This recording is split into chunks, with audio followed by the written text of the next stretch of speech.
भी नहीं। सुखदेव भगवान कहते हैं, हे परीक्षित, यदि यह व्यक्ति किसी की बेटी को अपने घर की बहू बना के लेके आ रहा है, आपकी बेटियां विवाह के लायक हो रही होंगी, सुन लीजिएगा। बड़ा सुंदर वर्णन किया गया है। कोई बेटी अपनी ससुराल जाती है, दहेज कितना मिला कि नहीं मिला यह परवाह नहीं, ये देखना चाहिए कि वो बेटी 3 चीजें तुम्हारे घर लेके आ रही है कि नहीं। भगवान सुखदेव 3 के लिए बोल रहे हैं। एक का नाम है कुलवती, एक का नाम है गुणवती और एक का नाम है धैर्यवती। बेटियां यदि 3 चीजें लेकर के ससुराल जाएंगी तो ससुराल को वैकुंठ बना देंगी। एक तो अच्छे कुल की कन्या लीजिएगा। ये देखिए कि उसके घर परिवार खानदान में कोई फांसी फूंसी लगा करके तो नहीं मरा, ये जरूर देखिएगा। ये जरूर देखिएगा कि उसके माता पिता दोनों एक ही जाति के हैं कि नहीं, ये देखिए। ये बहुत ज़्यादा जरूर देखने की बात है। और ये भी देखिए कि उन दोनों का पति पत्नी का दोनों का गोत्र एक तो नहीं है। शिव पुराण में तो बहुत वर्णन किया है, जहाँ पति और पत्नी का दोनों का एक गोत्र और एक गोत्र के साथ विवाह हो जाए।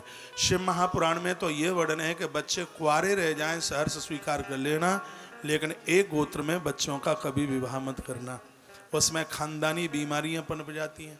और भी ऐसी तमाम तरह की जो दिक्कतें हैं जिनका वर्णन किया, लेकिन टाइम कम है, मुझे अभी शिव पुराण नहीं, मैं इस समय भागवत के दिव्य कथा रूपी समुद्र में डूबा हुआ हूँ और उसमें पूरा आनंद मुझे आ रहा है। एक बार बोलिए द्वारकाधीश भगवान की जय हो। तो एक तो कुल जरूर देखें और दूसरा उसका गुण देखें। सिर्फ चमड़ा ही ना देखें कि गोरी है, सुंदर है, उसका गुण जरूर देखिएगा। देखिए कि वो धार्मिक प्रवृत्ति की है कि नहीं, ये उसकी गुणवत्ता देखिए। वह देखिए अपने कुटुंब खानदान माँ बाबूजी का आदर सत्कार करने वाली है कि नहीं, ये देखिए। अभी मैंने एक 7 दिन की कथा रुक्मिणी मंगल दौसा की धरती पर राजस्थान से कथा करी। पूरा 7-8 दिन सिर्फ और सिर्फ रुक्मिणी मंगल के ऊपर ही कथा हुई।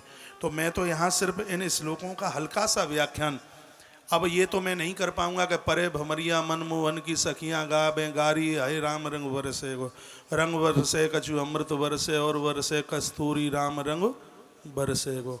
तो ये तो तुम सबसे आपसे आता ही है, सो आप गाते रहिएगा, ठीक है।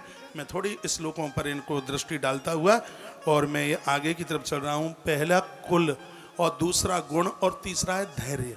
बेटी के पास धैर्य हो। आज बेटियां ससुराल में जाते ही ससुराल को बदलना चाहती है, सब उनके मन मुताबिक का हो। और ससुर को तो कहेंगे ये तो भुद्दू है, बिल्कुल अपने भाइयों के बच्चों के ही लिए वो तो जीवन जी रहा है, भुद्दू है, बिल्कुल ठुस्सू बुद्धि का है, ये तो कुछ जानता ही नहीं। तो वो भी बड़ा अच्छा जवाब देता है, कहता है कि बेटी तू देरी से आई है, यदि तू 15 साल और पहले आ जाती तो हम तेरे लिए जीते रहते। क्या करें, तो इतना नारद से भी ज़्यादा बढ़िया ज्ञान देने वाली करें तो करें क्या, 15 साल बाद लेट आई है। तो वो जवाब भी बहुत अच्छा देता है, बढ़िया जवाब देता है। वो जाते ही वो सब बदलना चाहती है। ऐसा मत कीजिए। गांव की कहावत है 12 वर्ष के बाद में तो घूरे का भी समय बदल जाता है। आप तो हाड़ मांस के इंसान हैं भैया, अपने धर्म सदकर्म धैर्यता को बिल्कुल मत छोड़िए। जीवन की कुछ चीज़ें ऐसी हैं जो छोड़ने के लायक नहीं होती हैं। तो भैया तो इसमें कात्वा मुकुंद महती कुलशील रूपा, एक बार के लिए वर्णन किया कि धन न मिला हो, यदि किसी की बेटी ऐसी मिल गई है जो अच्छी कुल परंपरा से आई है, धैर्यवान है, उसके पास में गुण हैं, तो समझ लीजिए कि आपके घर को आते ही वो वैकुंठ बना देगी, परमात्मा का धाम बना